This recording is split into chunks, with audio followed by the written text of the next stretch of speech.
Mic start है। शुरू करें। चालू है। Good morning student. Today's topic is human development. I hope that you all happy at home, all stay at home और सुरक्षित रहें। Care your health, immunity power बढ़ाएं और सब स्वस्थ रहें। Human are important resources of any country. If we become educated, healthy and get resources, we can develop of their village, state, country or world. इस chapter में हम पहले growth और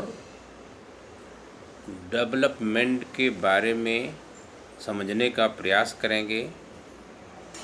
what is growth and what is development. Growth and development refer to change over a period of time, but difference between growth and development is quantitative. Growth जो होता है एक quantitative grow होता है और डेवलपमेंट क्वालिटेटिव होता है। Development can not take place unless there is an increase of addition. Growth positive में भी नेगेटिव। ग्रोथ जो है पॉजिटिव भी होगा, नेगेटिव होगा। ग्रोथ इंक्रीज होगा, डिक्रीज होगा। ये दोनों फैक्टर हैं, ठीक है। इसके अलावा डेवलपमेंट जो है ऑलवेज पॉजिटिव चेंज। जो डेवलपमेंट होता है ऑलवेज पॉजिटिव होता है। जितेश, और इसके अलावा आप देखेंगे कि दोनों में ये अंतर है कि मतलब ग्रोथ, जैसे आपको एग्जाम्पल के थ्रू आपको मैं बताना चाहता हूँ ग्रोथ क्या है। जैसे ग्रोथ किसी शहर की, कंट्री की पॉपुलेशन है। वहाँ की पॉपुलेशन सपोज दैट 1 लाख है। अगले साल वो जनसंख्या बढ़कर जो है 2 लाख हो गई। तो हम ये कह सकते हैं कि ये जो है क्या है, एक जो है ग्रोथ हुआ। क्या हुआ, क्या हो गया, ग्रोथ हो गया। ये ग्रोथ जो है ऑलवेज एक नंबर में, हाइट में, वेट में, मतलब एक काउंट किया जाता है। एक सेकेंड एग्जाम्पल आपको बताता हूँ। जैसे इंडिया की विकास दर, ग्रोथ रेट हर साल घटती है, बढ़ती है। जैसे 5% है, 5% बढ़कर 7% होगी। ये हम क्या कहेंगे, ये जो है ग्रोथ है। उसी तरह से 7 से 5% बढ़ गई, ये भी क्या गया, मतलब एक निगेटिव हो गया। क्या हो गया, निगेटिव हो गया। Human development, next is human development. जो कॉन्सेप्ट है किसने इंट्रोड्यूस किया। Human development concept introduced by doctor Mahbub ul हक इन 1990। एमसीक्यू में आपसे पूछा जा सकता है, who introduce the concept of human development. We can say doctor Mahbub ul हक introduce the human development.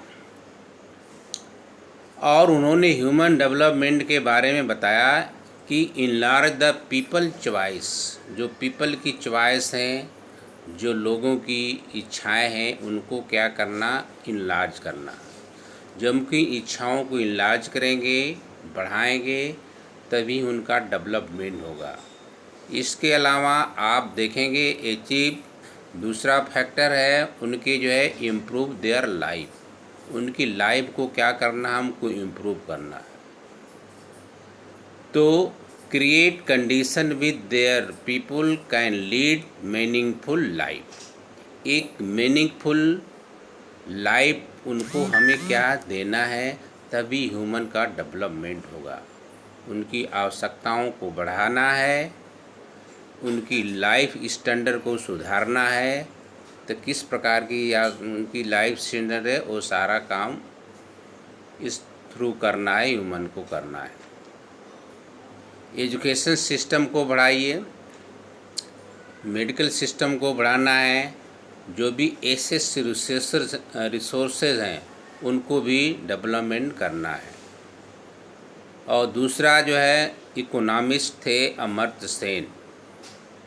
Amartya Sen का मेन ऑब्जेक्टिव क्या था, what was the main objective of Amartya Sen? The main objective of development in increase the freedom, freedom to make choice, bring development, and social and political institution play major role to increase the freedom। लोगों की freedom को क्या करना, increase करना, बढ़ाना है। यदि उनको फ्रीडम को इंक्रीज नहीं करेंगे तो जो है ह्यूमन का डेवलपमेंट नहीं होगा। एग्जाम्पल के तौर पर मैं एक बताना चाहता हूँ, one child is not educated, suppose he want to become a doctor but he can not become doctor, क्योंकि उसको एजुकेशन उसको नहीं मिला है, अनएजुकेटेड चाइल्ड है। तो उस कारण से वो क्या कर सकता है, अपनी जो आवश्यकताएं हैं, जो उसको फ्रीडम मिली, पढ़ने लिखने की आज़ादी जो मिलनी चाहिए, उनको आज़ादी नहीं मिली। वो जो अपना जो भी जॉब करना चाहता है, जो भी उसकी चॉइस इच्छाएं हैं, उनकी जो पूर्ति नहीं हो सकती। ठीक है, तो हमें ह्यूमन डेवलपमेंट के लिए उनकी फ्रीडम को, स्वतंत्रता को बनाना है, उनको कैपेबल बनाना है। Building people capability to health, education and equal access to resources. उनको कैसे कैपेबल बनाएंगे? अमर्त्य सेन के अनुसार उनको हेल्दी रखना है, उनको गुड एजुकेशन देना है, what river resources on the earth, उनको क्या करना, प्रोवाइड करना है। जो भी रिसोर्सेज हैं, जो भी संसाधन हैं, उनको सबको इक्वल मिलना चाहिए। यदि ऐसे रिसोर्सेज को नहीं मिलेंगे तो वो अपना डेवलपमेंट नहीं कर सकते। ठीक है, उनकी फ्रीडम को इंक्रीज करना है एंड इनलार्ज चॉइस, उनकी चॉइस को क्या करना, इनलार्ज करना है। ठीक है, जब उनकी मतलब एजुकेशन सिस्टम को बढ़ाएंगे, नॉलेज सिस्टम को बढ़ाएंगे, ज्ञान को बढ़ाएंगे, तभी क्या होगा, उनका जो है मतलब ह्यूमन डेवलपमेंट होगा। ठीक है, अब नेक्स्ट टॉपिक है, नेक्स्ट है जो आपका जो है पिलर। ह्यूमन डेवलपमेंट के 4 पिलर हैं, they are 4 pillar of human development. ठीक है, supported by the concept of following pillars of the human development. First pillar is equity, first pillar is equity. Equity का मतलब होता है समानता। ठीक है, equity refer to equal access to opportunity available to everybody in respective to their gender, race, income and caste। सभी को equal opportunity एक अवसर मिलना चाहिए। कास्ट के आधार पर, धर्म के आधार पर, जाति के आधार पर, क्षेत्र के आधार पर, देश के आधार पर किसी प्रकार का डिस्क्रिमिनेशन नहीं होना चाहिए। ये इक्विटी के अंदर आता है। इसलिए जो है हमें जो है मतलब एक जो है इक्विटी का मतलब हिसाब से काम करना चाहिए। सबको इक्वल भाव से देखना चाहिए। किसी प्रकार का कोई डिस्क्रिमिनेशन नहीं होना चाहिए। एक एग्जाम्पल के थ्रू मैं बताना चाहता हूँ। इंटरेस्टिंग एक एग्जाम्पल है, ठीक है। मतलब स्कूल में बहुत सारे जो है क्या करते हैं, बिलोंगिंग बहुत सारे अलग अलग ग्रुप के लोग रहते हैं, ठीक है। तो उसको क्या करता है, उनके स्कूल में सबके साथ equal should be equal behaviour, उनको साथ एक इक्वल बिहेवियर होना चाहिए। दूसरा है आपका sustainability means continuity in the availability of opportunity। जो भी अपॉर्चुनिटी है, जो भी रिसोर्सेज हैं, जो भी संसाधन है, सबको एक बराबर इक्वल मिलना चाहिए।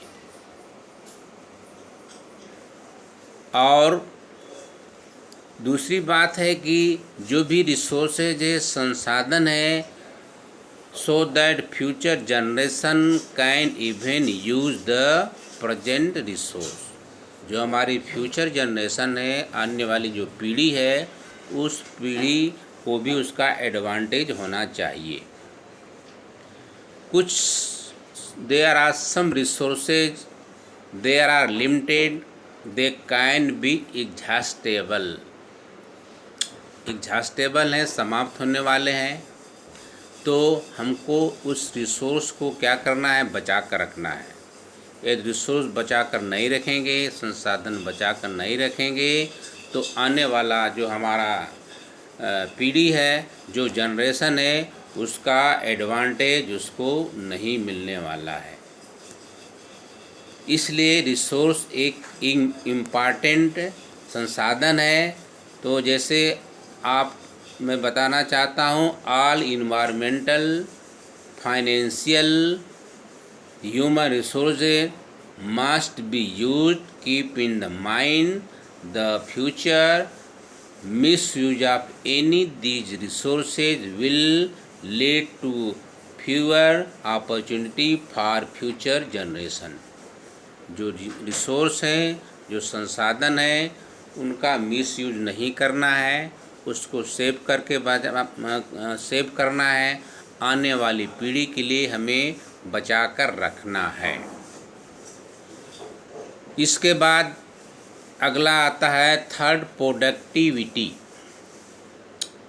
Productivity means human labour which must be enriched by building capability in the people।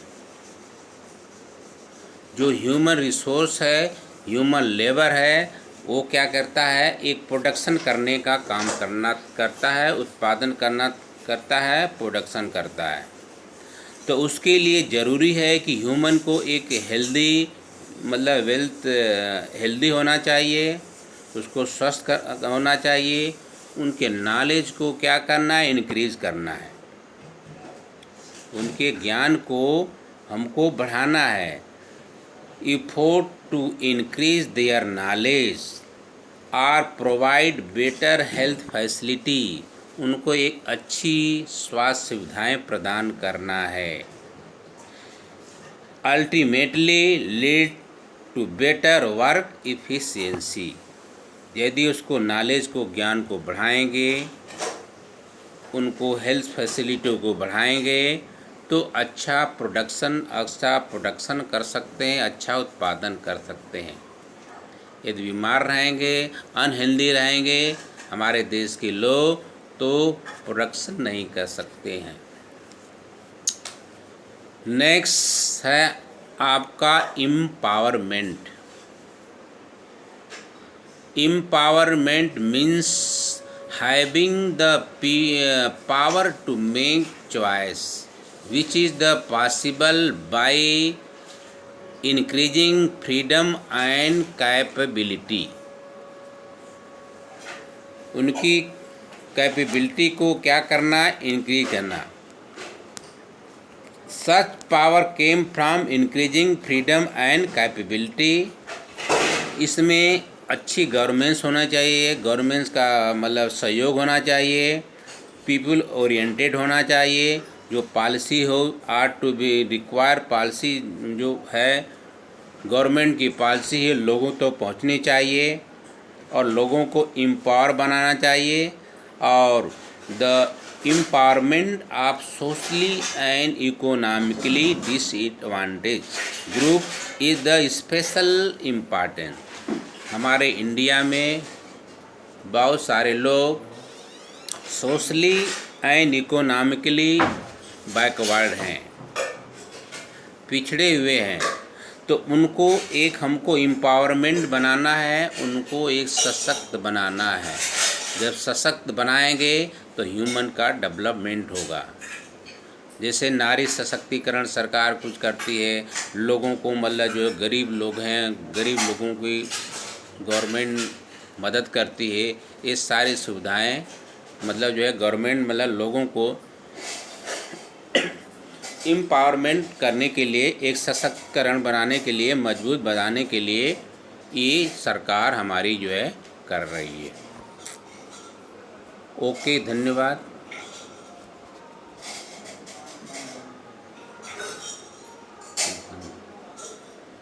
कोई मिनट हुआ।